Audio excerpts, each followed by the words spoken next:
Well, this week I'm going to be sharing different scriptures that help us in making wise or godly decisions. And that requires wisdom.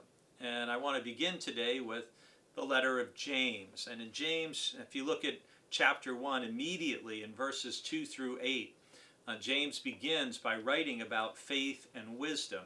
And he says this in verse 5 in chapter 1. If any of you is lacking in wisdom, ask God, who gives to all generously and ungrudgingly, and it will be given you.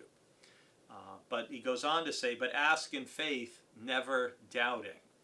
So the first thing in talking about wisdom from James' perspective is if we're lacking it, and who isn't lacking in wisdom in different situations.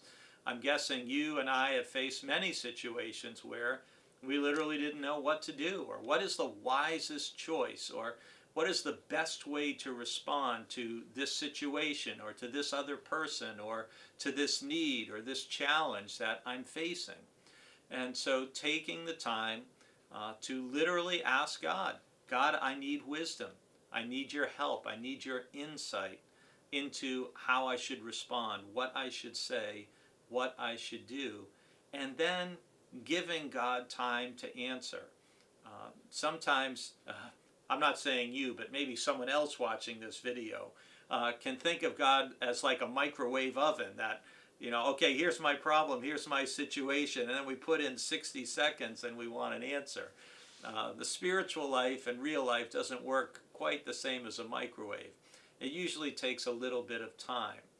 And in writing about wisdom and asking God for wisdom, James will say later in his letter, if you look in chapter 3, for example, chapter 3, verses 1 through 18 in James is all about true wisdom. And one of the points that James makes about wisdom is that it's not a human achievement. As James is writing about wisdom, true wisdom comes from God, and it reveals itself in a good life.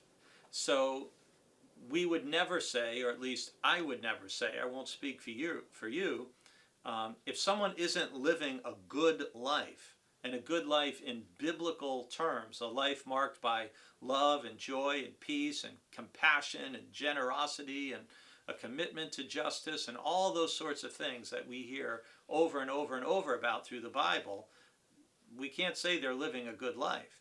And in James chapter 3, verse 17, he says, but the wisdom from above is first pure, then peaceable, gentle, willing to yield, full of mercy and good fruits, without a trace of partiality or hypocrisy. Somebody who's wise, their life will reflect those qualities that James mentions in chapter 3 and verse 17. Somebody whose life doesn't reflect them is certainly not wise from James' point of view. So I want to encourage you today, if you're wrestling with a situation, ask God for wisdom. And also take a look at James 3:17 and ask yourself, how am I doing in living out the wisdom from above?